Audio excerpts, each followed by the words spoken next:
Hello, Lazio fan all over the world. Welcome back to another episode of Lazio Lounge. I'm Vittorio Campanile. With me, Alistair McKenzie and all his hair. Barbershop are closed in Italy, as you can see. Another great episode. Lazio icons.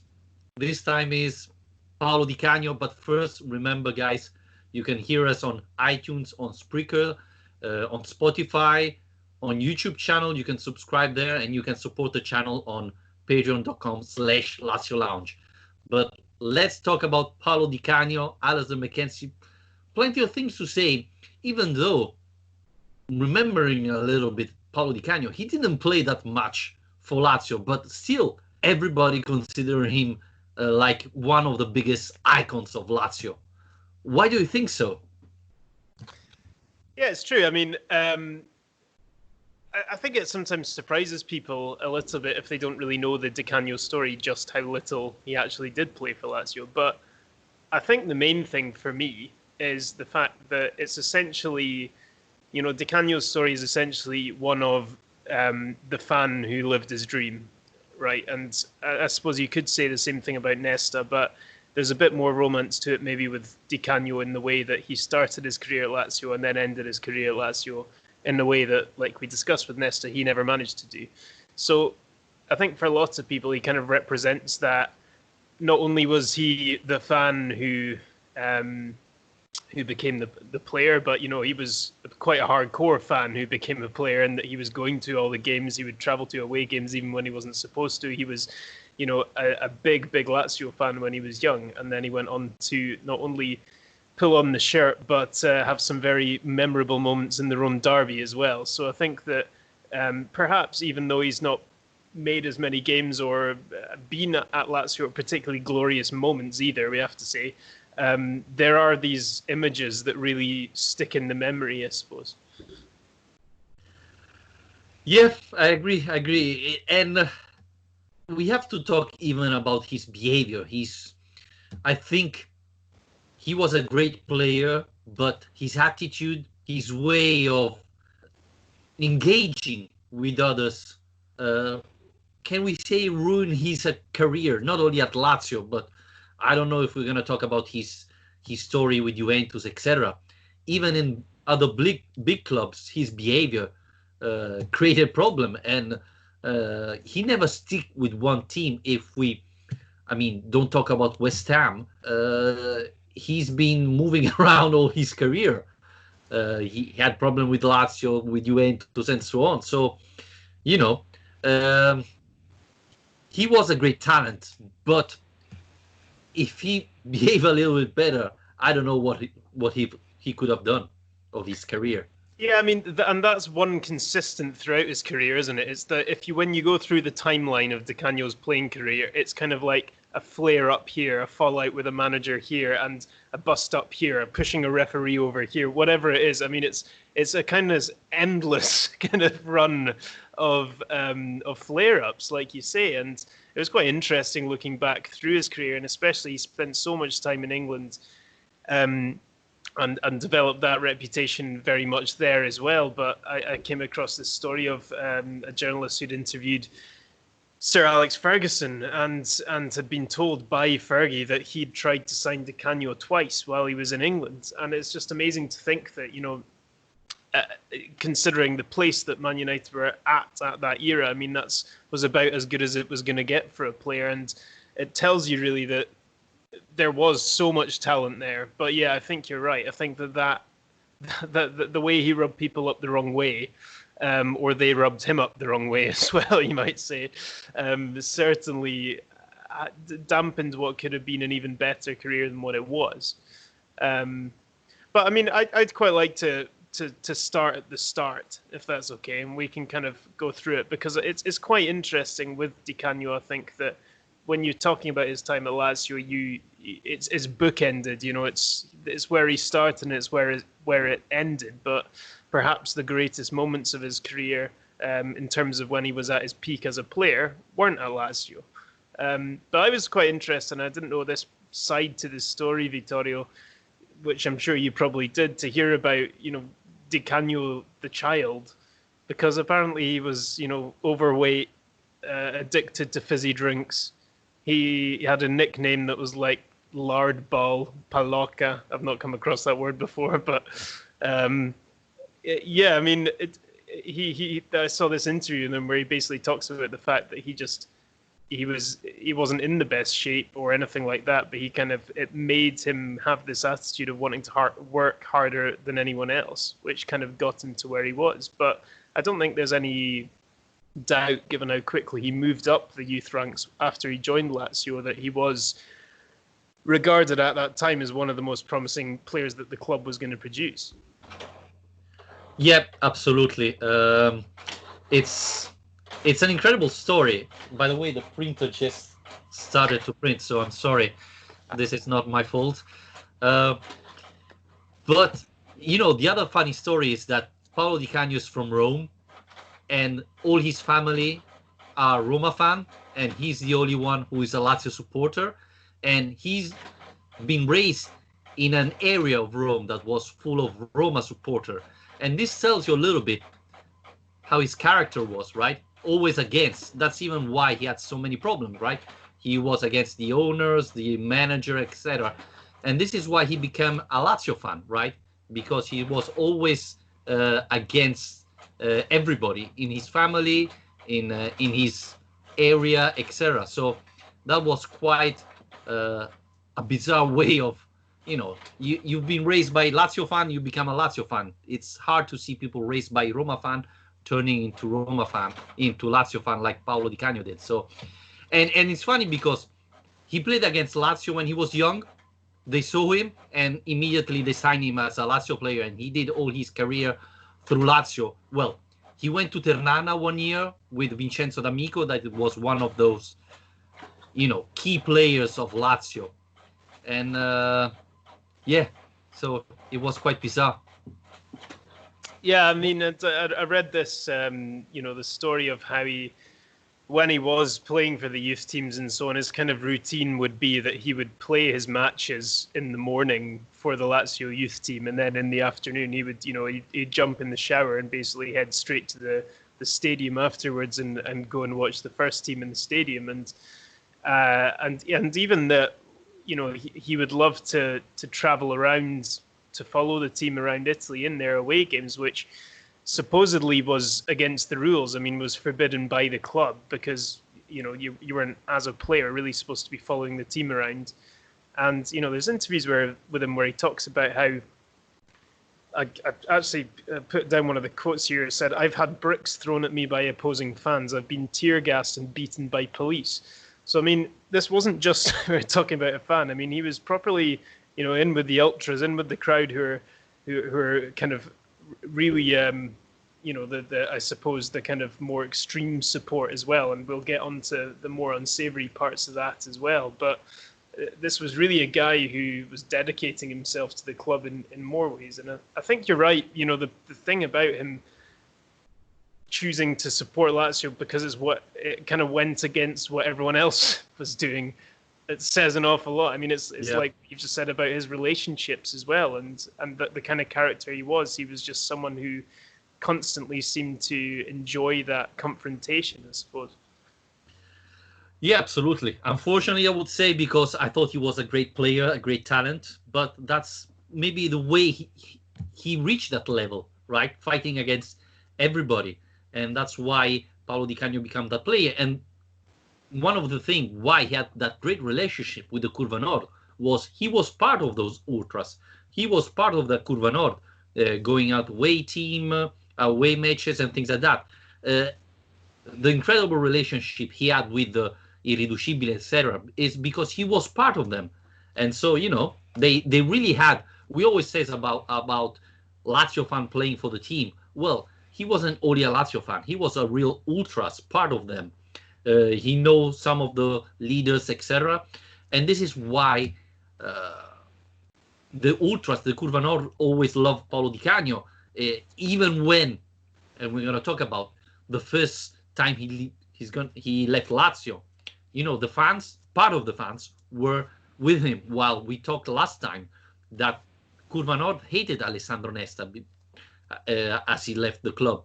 And so we can see that there's different things. And Nesta was a Lazio fan, but was never an ultras. Paolo Di Canio was a real ultras in everything, I would say, all his behavior. Yeah, and to get on to, I suppose, the reason why, well, one of the earliest moments as well that made the fans kind of fall in love with him as a player, it was, I mean, we're talking about the late 80s here. I think it was 88, 89 was his first 89 for a season, yeah. And, this is when Lazio, to put it in context, I've just been down in Serie B. I've only just avoided going to Serie G. And have only just really got back up to Serie A again at this point. So it is a different time. Before the kind of heady days that we've been talking about over the last couple of weeks. But then, yeah, and then there's this Rome derby in January 1989, and he scores a great goal, first time goal, and then celebrates with the Giorgio Chinaglia celebration, but runs off towards the Roma fans. And I think for Lazio fans at that point, given what the club had been through, given the situation and the context and everything else, it must have been a magical moment. And it was a game that was won by that goal. It was a 1-0 win. And you just see when you look up the footage of it now, just all these bottles raining down on the pitch as he comes back onto the pitch again. It's an amazing moment, iconic moment, really. Just to reply to Stefan Scarpulla, for me, that will always be the Paolo Di Canio goal. I know there's going to be another goal in the derby, but that's going to be, for Lazio fan of my age, the Paolo Di Canio goal in the derby. And just to give a context, Roma was fighting for the Scudetto. Lazio was fighting to not get relegated.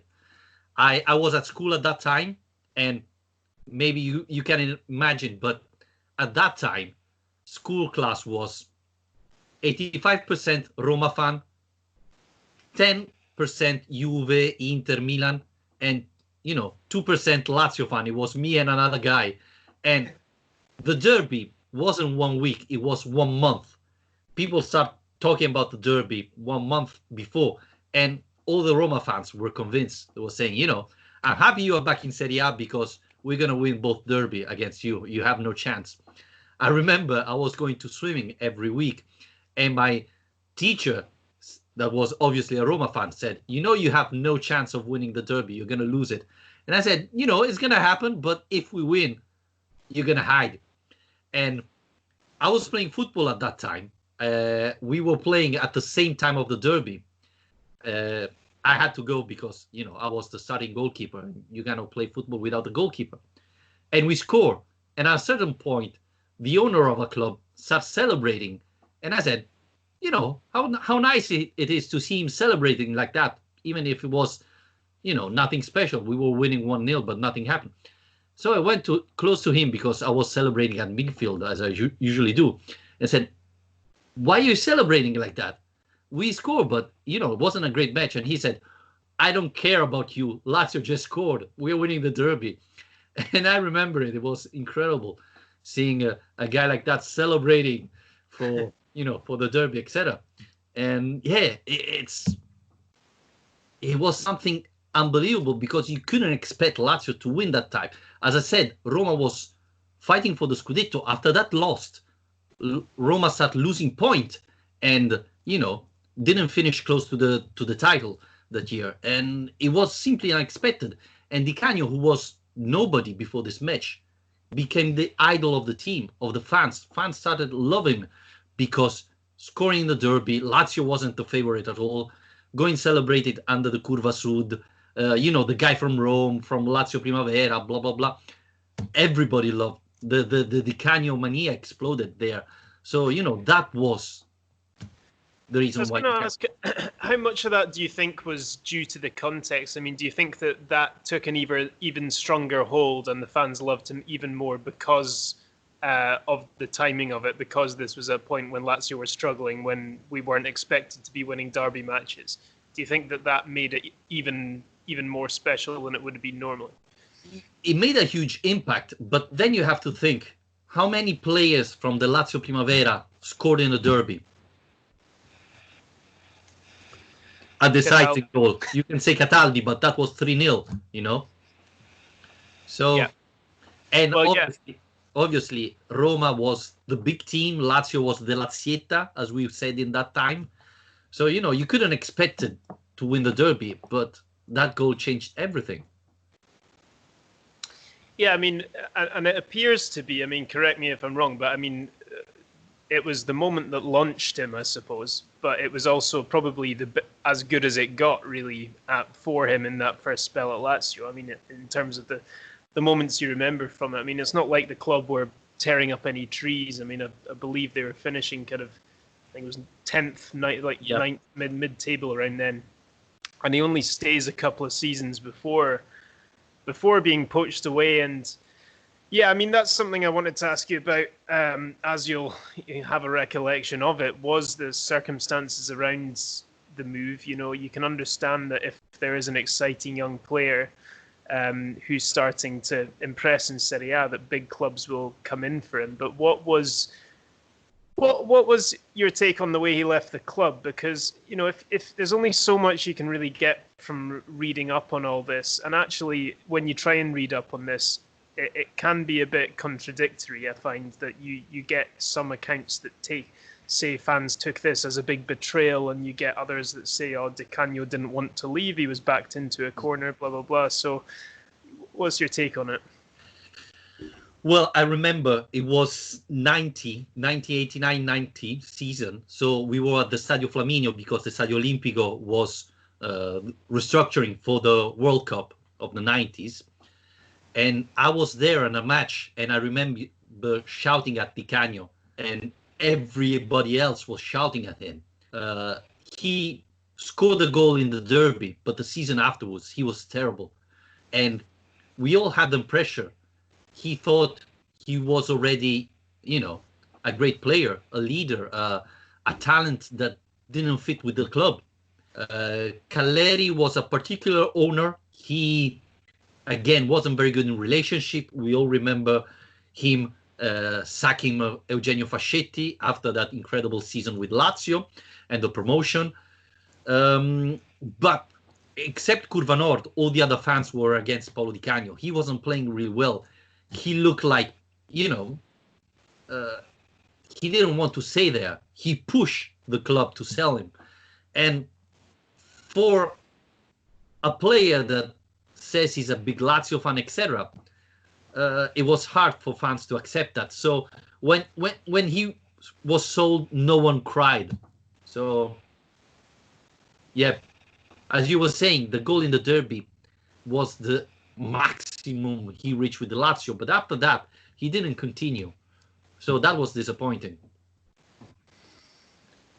Yeah, absolutely. And I mean, I don't think we want to dwell on the kind of body of his career too much, because that would be a whole other podcast. But essentially, to try and summarize it quite quickly, doesn't seem to do too well at Juventus, falls out with Trapattoni, goes to Napoli, then Milan. He does actually win the Scudetto with Milan, falls out with Fabio Capello. Then he ends up moving to the UK, goes to Celtic, does very well. Sheffield Wednesday pushes a referee over. West Ham, I suppose, is the club that he is most linked to, the club he would be best remembered for in terms of his playing career. And if anyone somehow hasn't seen the goal he scored against Wimbledon, which is pretty much considered one of, if not the greatest ever goal in the Premier League, you should have a look at it. It's amazing. But yeah, then where does he go? West Ham end up getting relegated. He goes to Charlton for a year, and then there's the return. So we've just kind of fast forwarded through about 14 years there, but it's going to have to do. You can have a look if you're interested in that part of his career. But yeah, I mean, the timing of this, the return is very interesting, Vittorio, because this is 2004 now, and Claudio Lotito obviously has just turned up and bought the club. So, I mean, it just looks like an easy kind of win, an easy PR win probably for Lotito at the time, to bring back this kind of darling of the ultras, this boyhood Lazio fan, to kind of end his career where he belongs. But it didn't turn out to be that simple, did it? No, as we said at the beginning. By the way, it's not bad. You summarize 14 years in like 1 minute. Not bad. Uh, but unfortunately, that is the story of Paolo Di Canio, right? I mean, the fact that Lazio sell him to Juventus for 7 million euros, it tells you that it wasn't an incredible sale for Lazio. The player wasn't wanted, Juventus wasn't sure, etc. Even in Juventus, he has problem. You go to Napoli only 1 year. He does that terrific goal against AC Milan. Everybody will remember, but stays there only 1 year.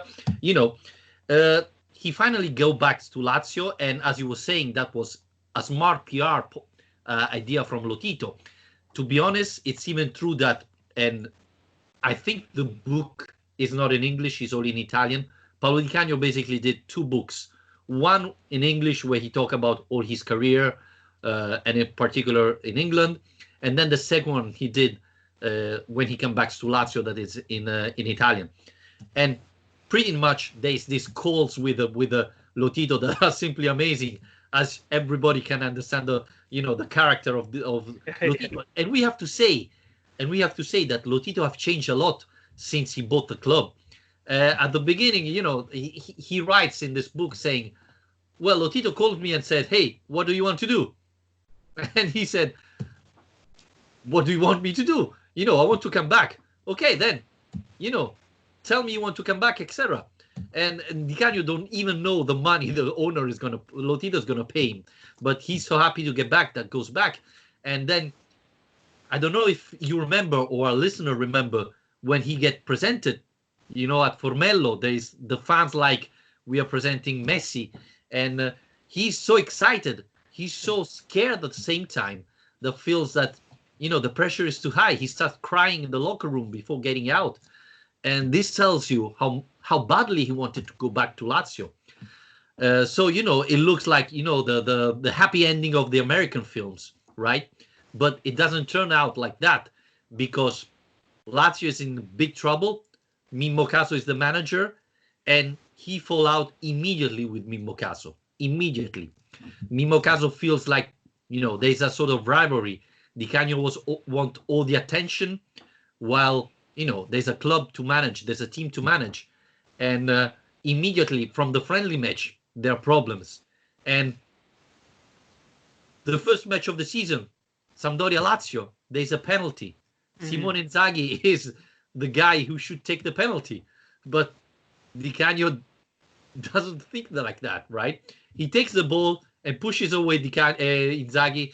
Inzaghi turns to the bench and says, hey, I'm the taker, I'm the penalty kicker. Caso says to Di Canio, he has to take it. Di Canio doesn't care, goes and score it, And this is just the beginning of the fight. Thank God he scored it, though. Yeah, I was thinking, I was watching that match and said, imagine if he missed him. Imagine if he's...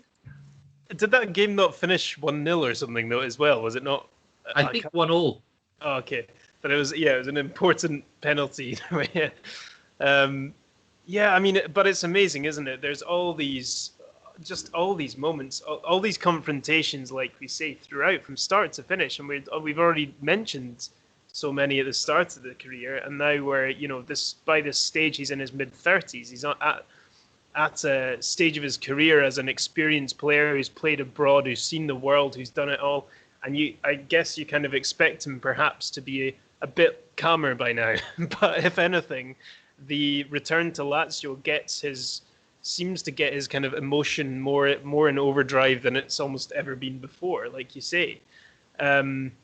We should mention as well the pay cut, because I've seen kind of differing reports on quite how much it was, but it seems to be between kind of 60 to 75% pay cut that he took to actually come back to Lazio. So, that's a pretty amazing gesture, no matter how much you love the club, especially in the world of football.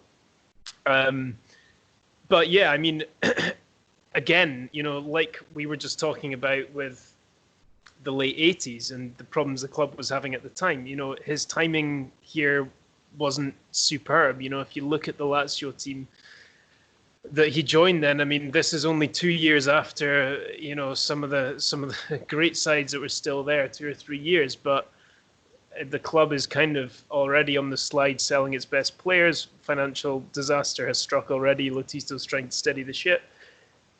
And yeah, I mean, these 2 years he has at Lazio at the end, right, are still kind of characterized by mediocrity, not just in the playing squad, but in terms of their league finishes, again mid-table. I don't think Di Canio does better than a 9th place finish during his time at Lazio, if I'm not wrong. I might want to check that. By the way, yeah, Lazio won 1-0 that match against Sampdoria. Yes, finally remembered one. Yeah, let's not forget that that's the year where Lotito, on the final day of the transfer market, buy 8 players. The 2 Filippini, Rocchi, and who was it? Leckie, Vitali, all those players that Brian Robert that never played, you know. So it was a terrible season. Let's not forget that Lazio starts that season with the Supercoppa Italiana, because the year before won the Coppa Italia, and we've been hammered by AC Milan because really Lazio didn't have any players available at that time. So Lazio lose 3-0, and it's funny because part of the team is not that bad. We have still Peruzzi, we have obviously Di Canio, Pandev came, Rocchi, Couto, you know. Oddo. But say again? Oddo was there around then. Yeah, Oddo was there. But, you know, we start the match with Alfonso Delgado playing in the Supercoppa. And I don't know if anybody remembers Alfonso Delgado, but he was another player coming from the Primavera, and everybody rate him like, you know, he's the new Di Vaio, and never turned out to be half of Di Vaio, unfortunately. But that's another story. And yeah, the beginning of the season is terrible because we start with Mimmo Caso, a manager. We win against Sampdoria. Then we start, you know, struggling a little bit. We beat Brescia away. We lose as usual against AC Milan. You know, the team is struggling.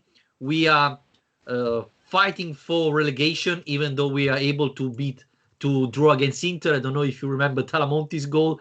I think it was the only one he scored with Lazio that in general.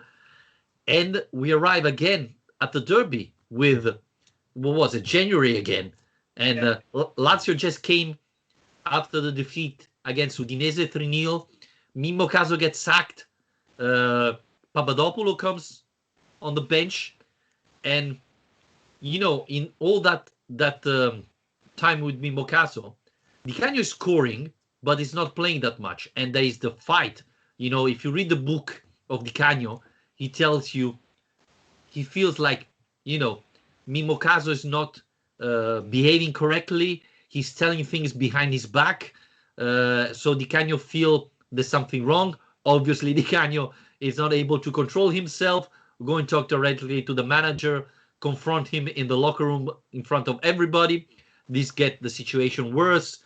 And, you know, this is why things doesn't work out. And at the end, Lotito decide to sack Mimmo Caso and bring Papadopoulou, who is a former Lazio player. Yeah, I mean, with the books, it's almost like everything you kind of read of what Di Canio says in his book, you always wonder, I wonder what the other side of that story is. I mean, he seems to give such a kind of passionate account of almost anything, but so it's not necessarily to be taken as gospel. But anyway, yeah, I mean, getting on to that derby, it is amazing, and I think this is one of the key points as to why you know, non-Lazio fans might not understand quite why Di Canio is held in such high esteem by Lazio fans, given how, you know, how little success he had at the club and really how little he played for the club. But it's another huge derby moment. I mean, the Rome derby, everyone knows, for Lazio fans, also for Roma fans, is the biggest fixture. We don't need to say that; it goes without saying. But not just the goal he scores. You know, everything about this goal in I suppose in the January 2005 derby, the goal itself, let's start with, is incredible. I mean, if anyone somehow hasn't seen this, please do. immediately, and then you can continue after with the podcast. You can pause it now and then. Yeah, I mean, Fabio Liverani hits this fairly opportunistic through ball over the top, and he controls it first time on the volley to lob it over the keeper, and it's brilliant. And again, there he is with the celebration off to the Curva Sud, and it's another derby that Lazio weren't expected to win that they end up winning, and it's another derby that Di Canio was right at the center of. It's almost incredible that all these years later, history was just seemed to be repeating itself. Yep, and again, he in his book is very nice because he says, as I said before, the derby in Rome doesn't start the day of the derby. It's 1 month before, for the players even longer, etc. And he says, I don't know if you remember, Alistair, that week he started making jokes of Totti. He attacked him, saying that, Totti doesn't know nothing, etc. And there's this fight going on the newspaper of Di Canio making joke of Totti trying to replying, etc. And he says, the day before, the Saturday, I couldn't sleep. I was so tense, so nervous that I couldn't fall asleep. And he's living with Tommaso Rocchi at that time. And, Rocchi is quite relaxed, while Di Canio spent all the week talking about the derby to everybody, to every single player. This is a derby, we have to win it, etc., etc. While on the other side, Roma fans are convinced to win it and thinking, we win the derby, we send the Lazio to Serie B. So it arrived Sunday, and Di Canio is in the locker and feels he's too nervous, he's too anxious, and well, maybe it as people have played football. When you arrive too anxious to a match, with too energy, there's the risk that you burst immediately, right? You play maybe beginning very well, and then you fill up, you end your energy too early. So he was quite nervous about that, and luckily he didn't finish like that. And what was it? I think Pellizzoli, the Roma goalkeeper, sent the ball away, and Liverani is able to catch it.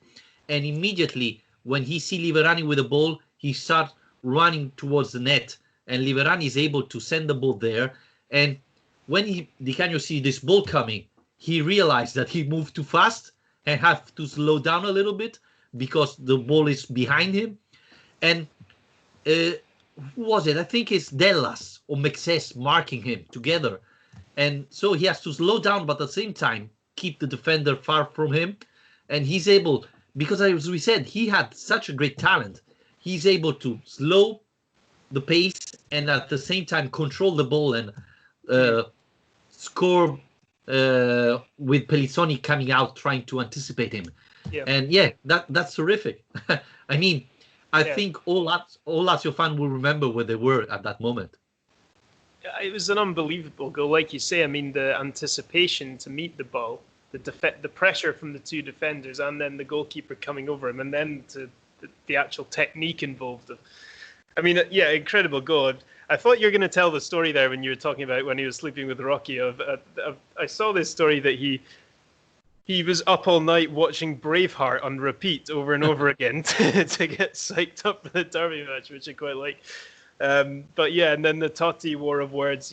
That's another thing, I suppose, that adds to the legend is that Roma always, we talked about this a little bit in the Nesta podcast, but Roma, because they always had Totti there as their kind of, fan representative on the pitch, their kind of spokesman, I suppose, the guy who represented the fans. And then all of a sudden Di Canio's there, and he's kind of better at that than Totti is. He's cleverer, he's sharper with his words. And there was a great one, I think, that I don't want to get it wrong, but it was something like, he said something like, if I told Totti there was trouble in the Middle East, he'd be worried about the right wing of midfield, like something along those lines. But yeah, I mean, it was, I think people really bought into that. I think that's part of the reason, because it was a pretty bleak time for the club where the financial problems are setting in and the kind of Scudetto years are a thing of the past already. To suddenly have that going on, and it really, I suppose, it added some fuel to the fire. It added some energy back into things where it was previously kind of seeping out a bit. Yeah, and people always, especially Roma fans, celebrate Totti, celebrate Totti. Di Canio proved that really he's not a winner, and I thought that derby proved that Di Canio is, wouldn't say a real leader, but a better leader than Totti. And that derby, Totti didn't do nothing. He'd been dominated by Di Canio presence. So I thought it was amazing for Lazio fan and terrible for Roma fans that were convinced to win that match. The other thing very important about that match, well, obviously celebrating under the Curva Sud. I think we all remember Dellas going against Di Canio and saying, you shouldn't do that like that. You didn't behave correctly. And then when Di Canio gets sub, then there is Roma equalizing in the second half. And then there is Cesar scoring. And it's funny because Di Canio goes to Cesar because Cesar does a dance. I don't know if you remember. And Di Canio goes there and says, "You score at the derby and you do a dance, I'm gonna kill you." And then he gets sub. And when he goes out, the match is over. It's 3-1 for Lazio. He turned to the Curva Sud where the Roma fans are and does 3 with the hands. And again, Dellas goes there and pushing, etc. And he goes, "Go away. I'm not listening to you." I mean, that's what Lazio fans really want to have, a type of play like that, who take responsibility, who plays like a fan, even maybe behaving not politically correct, because Paolo Di Canio was never politically correct. But sometimes you love those type of things, right? Sometimes that's what a fan would have done. Well, I mean, this I suppose brings us on to an important part of the Di Canio story, because that is, that is the kind of things that the fans love, the winding up the Roma fans, holding up the 3 to them, and and having this kind of curse to them, and winding up Totti in the press and so on. But there's no denying the fact that a lot of, I guess, his legacy, a lot of the way he's viewed elsewhere and since he retired as a player, is the fact that he has these far-right political beliefs. The fact that he was, seen doing Roman salutes to ultras after games as part of his celebrations, and to me, that casts a very dark cloud over his memory to me as a Lazio player, because I think it really tarnishes his memory to the club, and tarnishes for me his relationship with the fans, because I guess it goes to show that he regarded himself as part of that ultras, the extreme wing of the ultras anyway, and a bit too much, and actually damaged the club's image in many ways.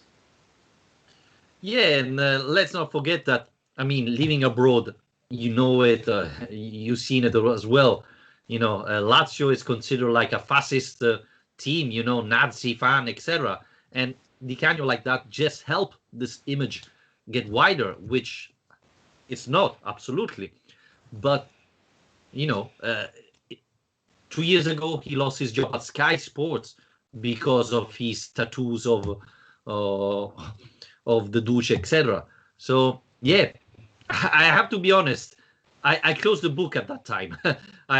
He did all his part about playing football, and then there was his political view. I closed it before reaching that because I wasn't interested. And I thought he shouldn't have put it in the book because I don't think it's very good for him. But yeah, that's a damaging part of his career, and as you were saying, it damaged Lazio as well. So yeah, it's the wrong part of Paolo Di Canio, I would say. The dark side, let's call it like that. Yeah, absolutely, and there's no avoiding it. It's followed him ever since as well. It's when he went into management afterwards. It's something he was questioned on. I remember, I think it was when he got the Sunderland job, that one of the sponsors pulled out because they disagreed with what they they said they disagreed with his political beliefs and couldn't, continue putting money into the club after they'd hired him and stuff like that. So, yeah, I mean, there's, for me, at any stage, anywhere, there's just no place for politics in football, full stop. So I just hate that. I hate that side of the whole story, and it kind of ruins the Di Canio story for me a lot, where it should have been just about the other things that we did love him for the Derby goals, for winding up Roma, for being the guy who the boyhood fan who made his dream come true. I mean, that side of the story is incredible. We've not actually quite finished the story yet, though. So before we move on completely, I mean, I guess again we have to talk about the way he leaves again, part 2. I mean, there's the way he arrives, part 1 and 2, and there's also the way he leaves, part 1 and 2, and Delio Rossi ends up arriving, and Di Canio does play a second season, and is still playing fairly regularly, despite being fairly old for a striker by this point. I mean, I think he was 36 maybe his second season. But I mean, Lotito's not up for giving him a new contract, essentially. I mean, yeah, well, again, there are two parts of the story, right? As usual, there's Di Canio saying that Lotito didn't want to renew his contract because Di Canio is too attached to the Ultras. The love relationship between Lotito and the Ultras lasts just 1 year. Then when Lotito take off all the benefits of the irreducibili, the fight begins. And Di Canio says he paid the price because he was attached with the Curva Nord fans. And that's why Lotito didn't renew his contract. Obviously, on the other side is, Di Canio is 37, turning 37. He's old. He starts struggling with his back. He's hurting. He's not able to play all the matches.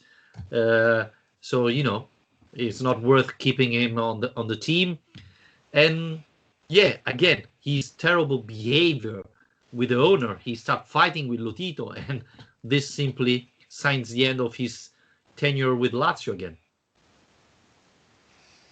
Yeah, and so I mean, as looking back at it, and by the time he's finished both spells of his career at Lazio, goes off to Cisco Roma for 2 more years before he retired. But 15 goals, 104 games in the league. Not particularly impressive, really. But I mean, like we say, the reason he is looked back on is because there are just so many big moments in that time, I suppose. But I suppose one of the ways I wanted to finish this was by posing a question to you of, obviously he could have done more as a Lazio player if he'd stayed for longer, if he'd been with Lazio in his peak or in the best years. But in terms of players that Lazio produced, that have come through the club's youth academy, that he has to be one of the best of the modern era, right? I mean, in terms of, although even if he didn't do it all at Lazio, in terms of the career he had, there haven't been that many quite like him. No. I did a video on my YouTube channel about this, so thanks for the assist, even though it's in Italian. And I put, obviously, Giordano, D'Amico, Tassotti, even though he didn't play a lot with Lazio. He was sold after 3 years with Lazio. Then there's obviously Nesta, and then you have to put Di Canio, because there haven't been so many great players come from Primavera there. Obviously, as you were saying, Di Canio didn't play that much for Lazio, but overall, you have to say that he was one of the most talented players.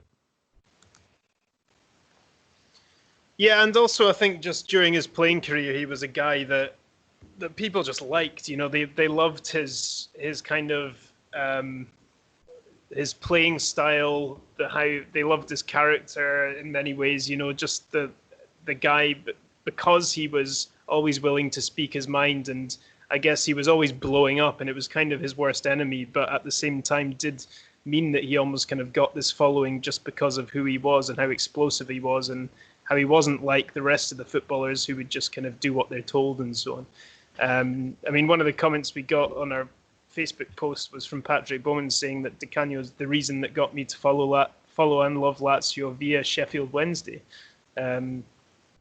which is amazing. I mean, I think he only had a year, maybe 2 years at Sheffield Wednesday, but enough for Patrick to end up supporting Lazio. There's a couple of funny things about Di Canio. When he was at Juventus, he was going to the training ground with Gianluca Vialli, and Gianluca Vialli always says that he knows all the Lazio chants because every time he was going with a car with Paolo Di Canio would only listen to Lazio chants. So Vialli knows Vola Lazio Vola probably better than you because he heard it every single day when he was going to the training ground for Juventus. And this tells you how much Di Canio was a Lazio fan.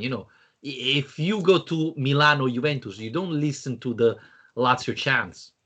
Instead he was there on the car and listening to all the Lazio songs, and that's why Vialli knows them by heart.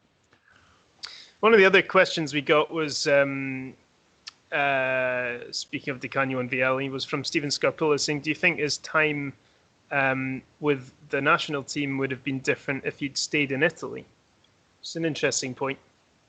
Yes, absolutely. At that time, you could see that if you're going abroad, you weren't playing that much. Plus, we have to say that there were so many good strikers at that time that Di Canio really struggled to have an impact. But at the same time, did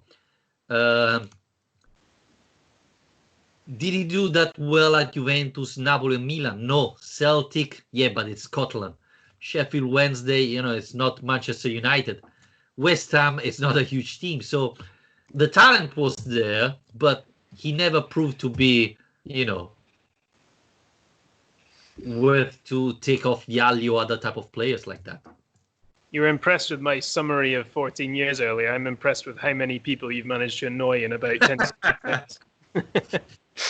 I'm not completely correct. Yeah. No, absolutely. I mean, I think first and foremost, though, is the era, isn't it? I mean, there was a lot of good players around that time. It was almost a bit after, but almost the same kind of conversation we had about Beppe Signori last week. Really was around that. And finally, the other question was, where do you rank that goal in derby moments? Again, from Stephen Scarpula. I must have watched the replay hundreds of times. Actually, you've just answered this already. I mean, Stephen did actually mean the second goal, the more recent one, but you are vetoing that.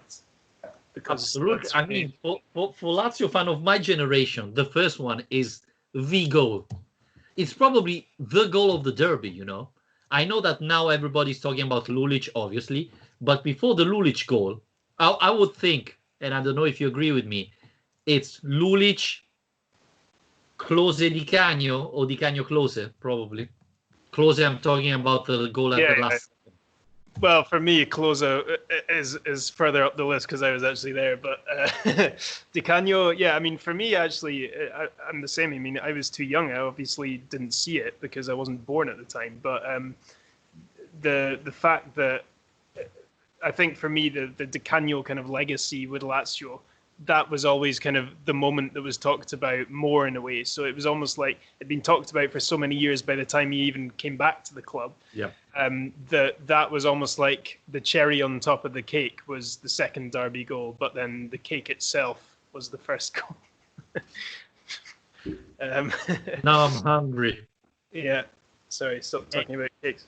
And the other thing about Di Canio that every Lazio fan loved is the night that Lazio won 3-1 the derby, he got interviewed, as you can imagine.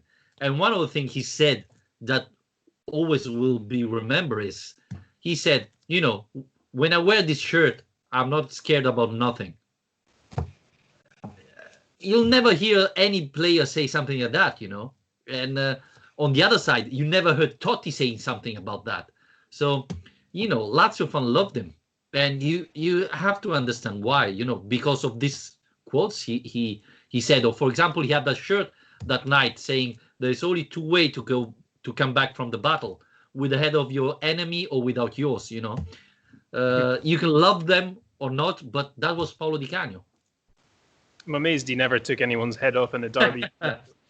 Yeah, I mean, and that is essentially what makes him a Lazio icon. That is why he is number 3, I suppose, in this list, is that people are voting for him, despite the fact that he wasn't part of a successful Lazio team, that he didn't score a lot of goals for Lazio. He is the guy the fan who made it. And yeah, and not only the fan who made it, you will still get fans who come through the ranks and play for the club or come through the youth academy, and we've seen that in recent years, but you won't get them who feel it as much as Di Canio, who it means to as much as Di Canio, and you won't really get that many players either, especially in the modern day, who understand the fans as much as Di Canio did. So I think all of those things together makes him worthy of being on the list. Yeah, absolutely, I agree. And as we said at the beginning, he was fan, he was ultras, and then become a player. I don't know how many other type of this character we're gonna see in the future. Let's think that Strakosha is a player coming from Lazio Primavera, and he's not even from Rome. So we're gonna see a lot of players coming out from the Primavera that probably they're not from the city or not Lazio fans. So that's why Di Canio has been so unique and will always be remembered as a great Lazio fan and a great Lazio player. Yep, absolutely. I think that's all I've got to say on Di Canio. I mean, do you have anything else that you're wanting to talk about? Oh, I think I'm done. I think we said it everything, right? The funny thing is he stayed at Rome because Cisco was the former Lodigiani, is the club of Rome. He stayed there and did the course to become a manager. I was honestly thinking he could keep doing the manager, but it didn't work out. I just don't think he's got the temperament for it. I mean, well, I remember when he was at Swindon, he subbed off his goalkeeper during the first half because he made a mistake. And I mean, there's all sorts of wacky stuff he was up to. And I just don't think he is a manager, to be honest. I mean, I know he had his moments, but yeah. I think he's a great tactician, right? And he can be a little bit like Antonio Conte, right? A great motivator. Well, see, I think he's quite comfortable in the Sky studio for now, to be honest. He is there every weekend, and I know not everyone will have the Italian Sky coverage, but it's quite nice, in a way, having Di Canio and Marchegiani both there representing Lazio, at least for now. So, well, even though a lot of Lazio fans say that Marchegiani is against Lazio. Well, Lazio fans think everyone's against Lazio. Yeah, no, that's right. Well, Alistair, we can wrap it up here. And guys, let us know what you think for the next Lazio icon. So we're going to prepare ourselves. Again, thanks for listening. Remember, you can follow us on iTunes, Spreaker, Spotify, on our YouTube channel, and you can support us on patreon.com/Lazio Lounge. Alistair, good night, and ready for next week. Who's going to be our Lazio icon? Who knows? Looking forward to it, whoever it is. Thanks a lot. Good night, everybody.